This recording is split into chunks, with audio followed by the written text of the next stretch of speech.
Yeah, yeah, because it's a people you love, and then when you see them not being on board with with the values that you came to embrace because it clicked in the brain.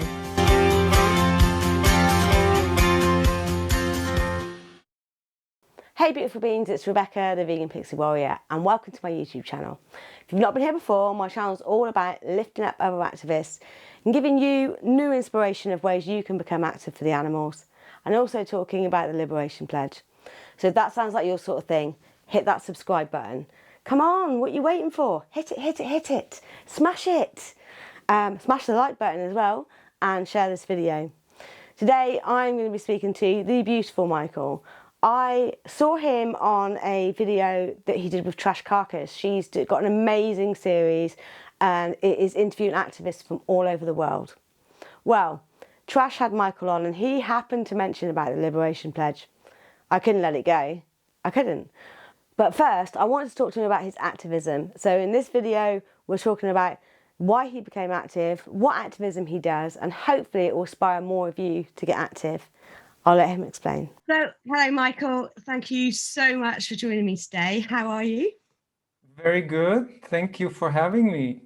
No, I was really intrigued by, I really wanted to meet you after seeing you on Stacey's on Trash Carcass's interview the other week, where she's doing this whole amazing series about vegans around the world and accessibility. And it's such a really good idea. I really like it. And I wanted to invite you on today to talk about your activism and share you with my viewers as well. So can you just, I don't know the story, even though I did watch the interview. I think I missed that first part. So Michael, when did you become vegan and what was the catalyst to, taking that path? So I became vegan actually almost 5 years ago. It's going to be 5 years on July 11th. Congratulations, happy big Yeah, thank you. anniversary. And this might go out around that time. Yeah, so that's wonderful. The catalyst was actually a video by Melanie Joy. It was a TED Talk. Yeah. And I just kind of started thinking, it didn't put too much focus on the topic of veganism, but it just got me thinking. And then someone special opened my eyes. And then it took a few months and I started researching on my own and saw Earthlings and Gary Yourofsky's speech. Right. And that did it for me instantly. I stopped eating meat. Straight away, just like that. Straight away, that day I saw Earthlings and I said, I can't support this. And I wish I knew all this long time ago. Yeah. It took about 7 months for me to actually make the click that veganism is the way and not just vegetarian. But that was never, my intention was to go vegan. Already at that time, I think it was November or December of 2015. And but for some reason, I had this strange idea that I think a lot of people have, that, oh yeah, there's some kind of humane way to keep cows without stealing their babies and all this stuff. So I started researching and then I got a little bit sidetracked. And then I was traveling in the United States and suddenly it was so easy to just buy a replacement product for cream cheese or for hard cheese. And so I just went instantly vegan within a few days. That's awesome. And if you could speak to those, because there's three people then involved here. There's Melanie Joy, there's Gary, and there's the people that filmed Earthlings. If you could speak to them and say to them about you being vegan, would you say thank you, or would you say that they were pushy and that they shouldn't have, they were pushing their values on you and their ideals? What would you say to them? I would be so grateful to all of them. I don't think they were pushy at all. Now, I didn't even think back then when I was watching it, I thought, wow, what a powerful message. This is the truth. So there's nothing pushy about it at all. Right. And Agreed. so I would really like, kudos to all of them, because the work they put into these documentaries, the preparation for these speeches. I mean, Gary Yourofsky is just one of my heroes, and Melanie Joy too. I mean, the amount of effort and work they put into it is just priceless, and Yeah. it's not said enough. Thank you to all of them. I agree. I had the pleasure of thanking the person that made me go vegan. I got to interview the woman that made Vegucated. And yeah, I got to thank her for the first thing I said before we even started recording this. I just want to say thank you, because if it wasn't for you, I probably would have done it eventually. But I think Vegucated was the tipping point, and she hadn't have put that film out there, then I might not have found it. So Wow. yeah, I feel the same. I think we should be grateful, definitely. And whereabouts in this beautiful planet are you based? So I'm currently in the Czech Republic, in a small town called Olomouc, Okay. and it's about 2 to 3 hours north of Vienna, Austria, 2 to 3 hours east of Prague. Booming town for university students. So there is hope here that in terms of veganism, it's progressing here, and it has a little bit. We just got a new vegan restaurant about half a year ago, and they are just opening now after the lockdown. So yeah, I'm so excited to go there. Oh, I love it when a new vegan place opens. It's like the first thing I want to do. We're going out to for a meal next Friday to an amazing vegan restaurant in our local city called Eat Your Greens. I love them. They're brilliant. It's all whole foods as well, and it's gluten free, so that's good. And That's no great. seitan for the seitan lovers, but yeah, this one also does a lot of seitan, soy, and they also, what I like about the Czech and also some German vegan restaurants and Austrian is that they mimic the traditional foods. And this is how they draw non-vegans, and they like it, and then they go back, and it's really powerful. agreed. Yeah, definitely. I think that is the way to get non-vegans. Some of them, anyway. I know some that like, oh no, vegan food makes me ill, but that's the odd one or two. And how long? So you went vegan 5 years ago on the 11th of July. How long did it take you to become active after that? Really very short. I was still in the United States until the end of the year, so I wasn't that active. I think the first form of, because I was traveling and I was also vacationing, but I think the first form of activism was volunteering for a Veg Fest Okay. in Cool. Florida. Oh, awesome. So that didn't take you long at all then. That's great. And so that was your first form. And then what other forms of activism have you taken part in since being vegan? Since then, I came back, and then in 2017, I found out, there's a Veggie Fest here in Olomouc as well. So, it's happening all over the world. It's wonderful. And that was organized by an activism group that was actually very active, and they've done all kinds of like either food samplings or just educational outreach on the street and things like that. And so I became quickly part of this group, and we started doing this kind of activism. So Veggie Fest, food samplings, street outreach. And then I found out about Anonymous for the Voiceless. Yeah. And it really spoke to me, the way it was set up, and the brilliance of the outreach, even though back then it wasn't as perfect as it is now. But still, it really spoke to me, and so I became an organizer. Awesome. That's really good. How did you find out about the Veg Fest? How did you get involved in that? How did you approach them to volunteer? So when I went to Florida, I was looking for vegan things because it was new to me, and I was like, so I looked up all the vegan restaurants, and then I found out the Wine and Seed Food Fest in Miami. And so on their website, they wrote about, hey, if you want to become a volunteer, fill out this form and then we'll get in touch with you. So I thought, you know what, this would be like first hands-on, just helping the cause.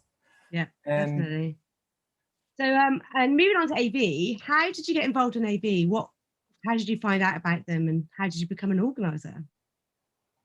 so first, I think I found out through activism on the road.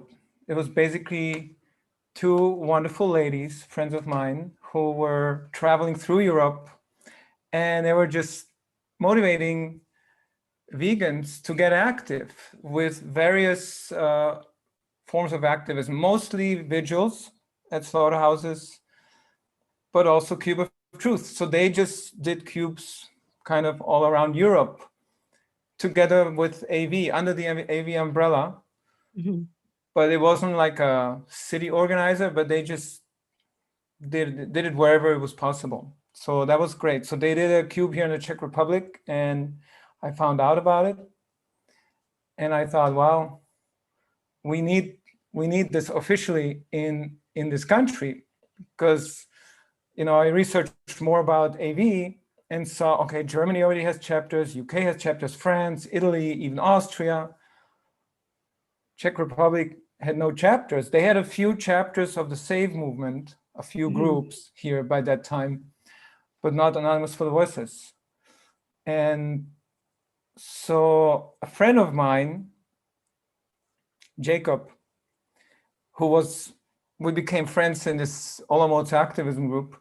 Yeah. He and I, we thought, we got to just start this, here in Olomouc, and then hopefully motivate others in the country to start their own chapters.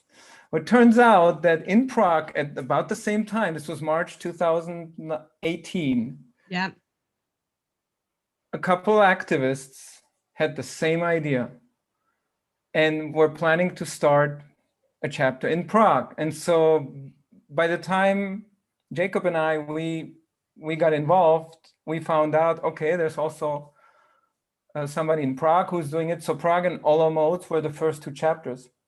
Awesome. That's so good. So go on, you were going to say? Yeah, and then we basically started having cubes ever since that, since May of 2018. And what was the reaction like?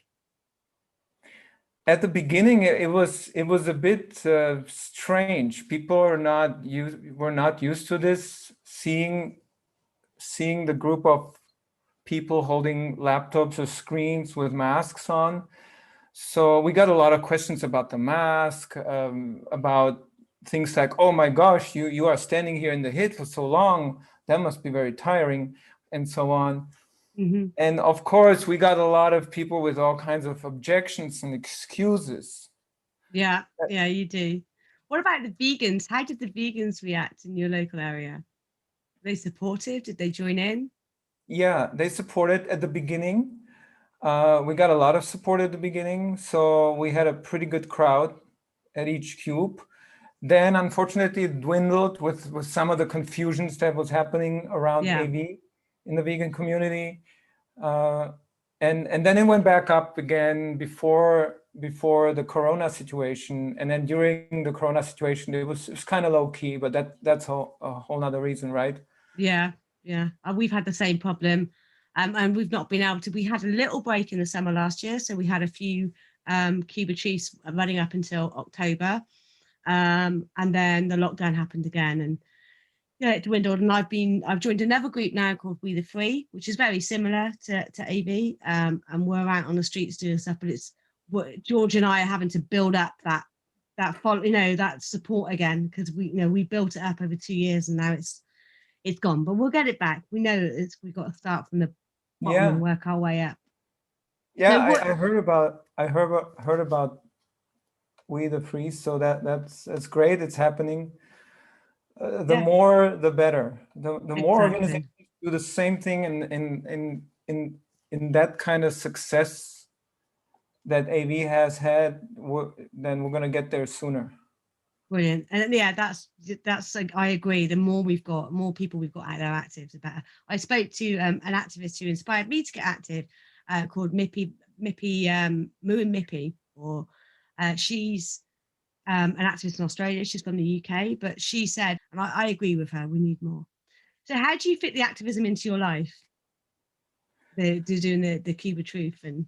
Very good question. I mean, as an organizer, you do have responsibilities. It takes time to plan these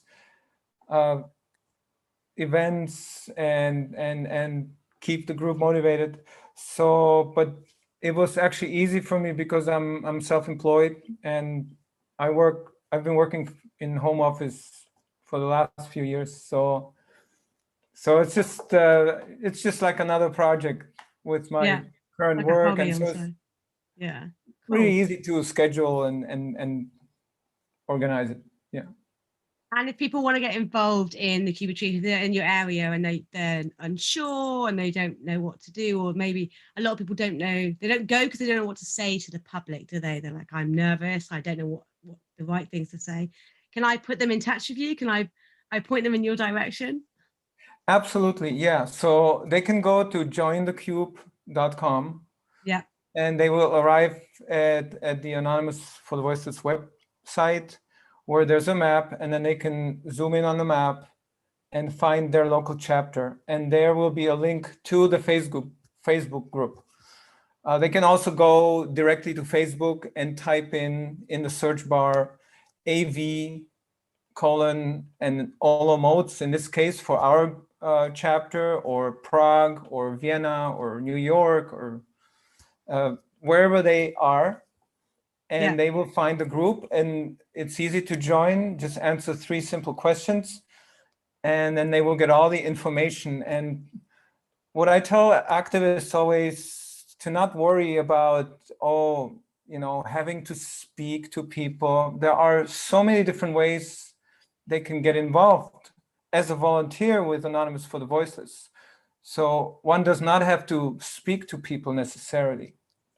No, definitely. And we've just done a recent post on our We the Free page, because I know that AV did this. They gave funding and you could get a camera and a remote mic and record conversations on outreach. And we actually got that funding for Bristol. But it was really awkward having to take someone out to do the recording when they're desperate to do the talking. So if you're not comfortable, you could lend your cameraman skills or camera person skills and go and take photos or film it, that sort of thing. So yeah, definitely agree. Yeah. And, go on, sorry. That's definitely what we try to encourage people to. I mean, it's basically the cube is separated into two actions. Standing inside the cube, it's kind of like an art performance. Yeah. And then the outreach around, and of course we switch around, and so people can stand in the cube, or they can do the outreach if they feel comfortable doing so. Or, as you said, they can film the outreach, which is really, really important. And it's powerful to have that post on social media. Yeah, 100%. But that's not your only form of activism, is it? Like, what's your favorite?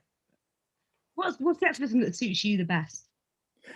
So, well, I would say that the street outreach does suit me the best because, I used to work in radio back in the 90s, 2000s. And so I do like to talk, and so it does suit me very well. But also because I'm a musician, the next closest thing was to somehow relate that to activism. And so already in 2018, I wrote the song called Vegan Song. And then 1 year ago, I took a very old song and made a climate justice / vegan song out of it. Excellent. And then late last year and this year, I wrote a 3rd song called Animal Liberation. And this is going to be an EP that's coming out very soon with a powerful message, because I believe that music can move mountains on some level. I agree. Music is so emotive. I've actually interviewed a couple of people that are using music as a way to promote animal rights. And for everyone, they have some songs that will take them straight back. There's a song that will remind me of the first time I met my husband. There's a song that reminds me of my grandmother. And, there's always something. And when you listen to the words, and this is what I'm really love music for the lyrics. I'm drawn to the lyrics. Like Nick Drake is one of my most. So which one of your songs are you going to share with us today, Michael? Okay, I'll play a short version of the song, the latest one, Animal Liberation. I think it's one of my best songs yet. I'll pause my mic so I don't interrupt you. Thanks.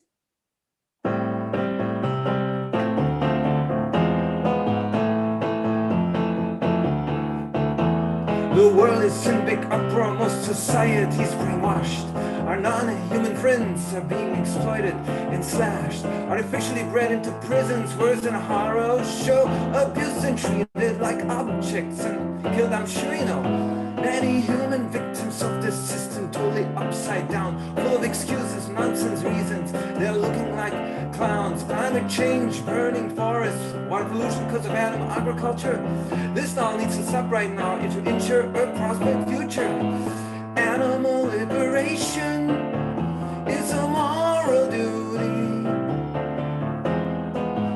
Animal liberation for all the non-human people. It's the most vital task of our lifetime worldwide. Animal liberation. Animal liberation. Animal liberation.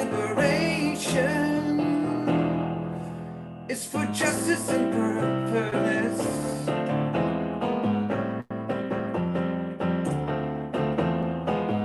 Animal liberation is for justice and fairness. Animal liberation, life is the ultimate beauty.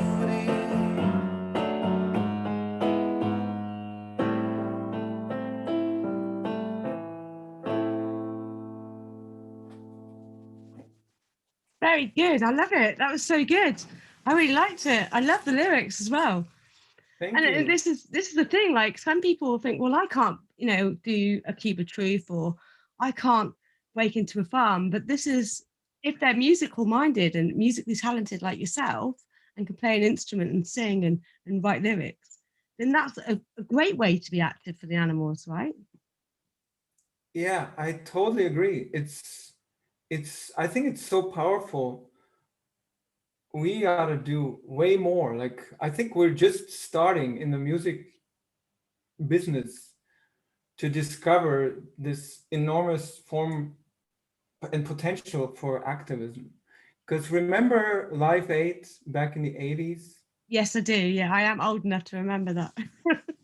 So it turns out that actually that concert pushed even politicians to take some action to help, people in need in Africa. And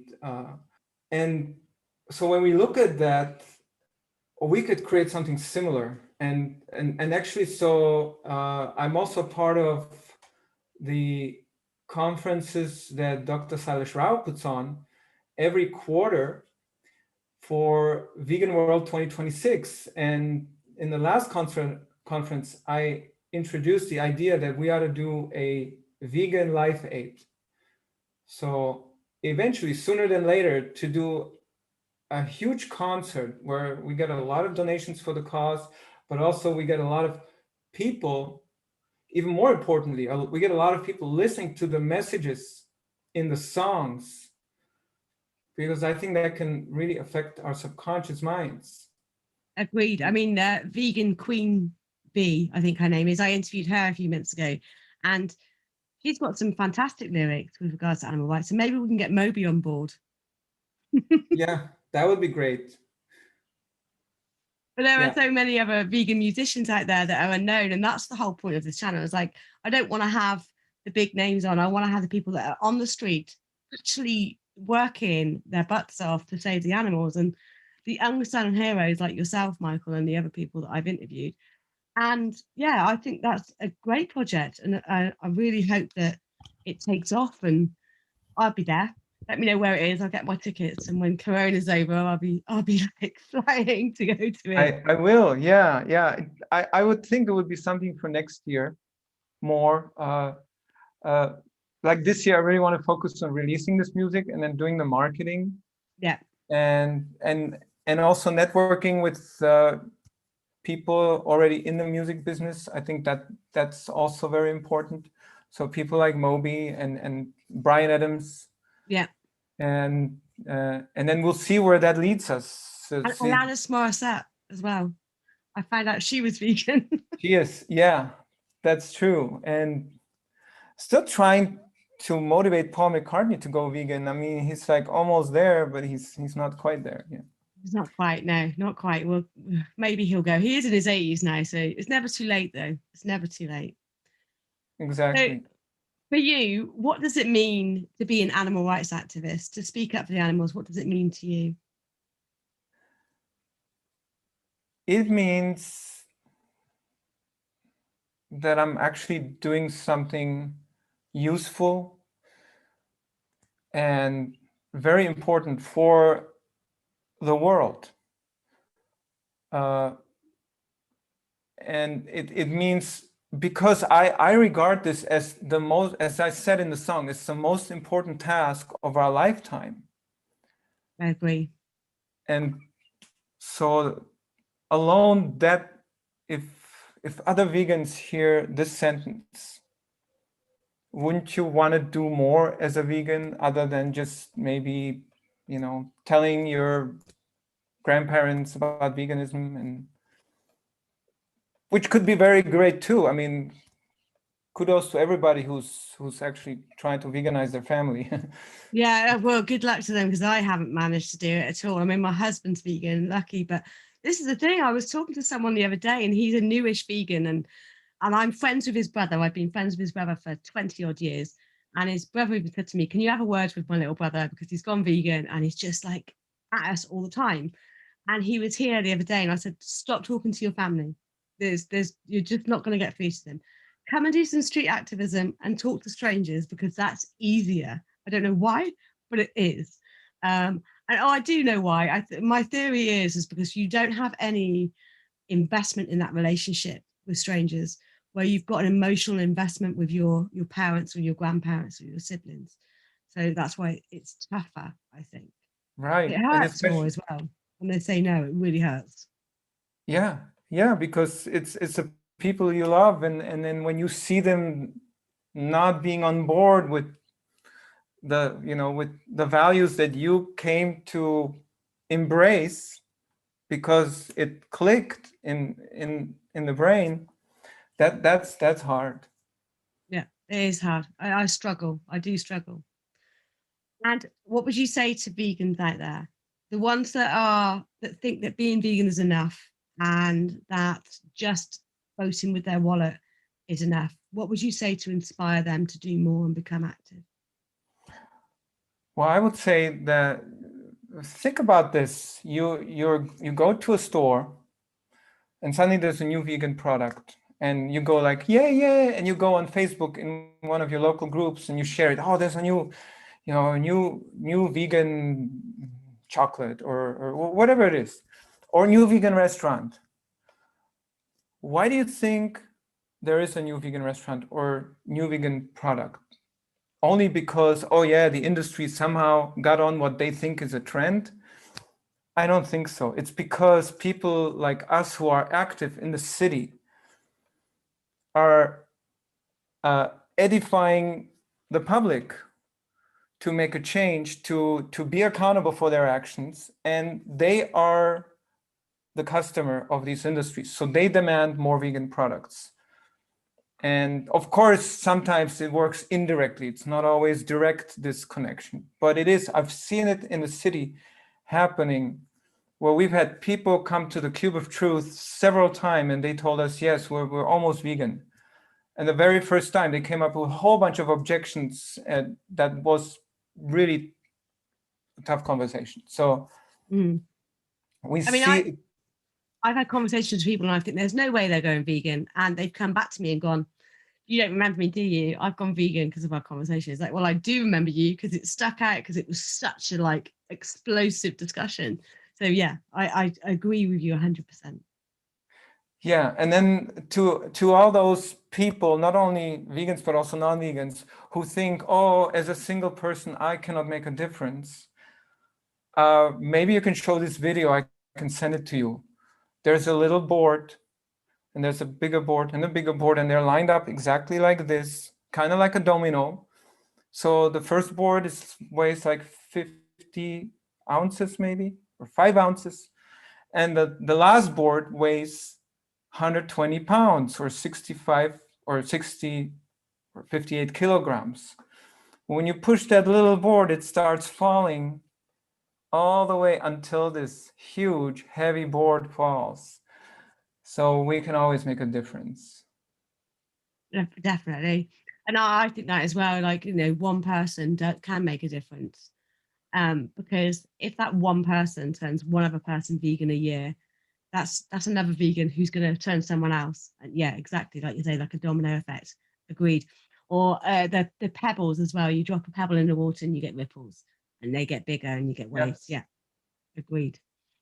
Thank you so much for joining me and talking about your activism. I'm hoping that it will inspire people to get on their keyboards or get their guitars out and write some lyrics. And I'll put all your contacts below. There you go. Yeah, I'll put all your contacts in the description.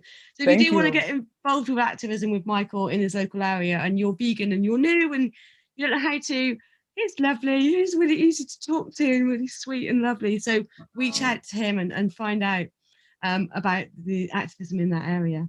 Thanks again, Michael. Definitely. Thanks for having me. Namaste. Namaste. So I hope you enjoyed that.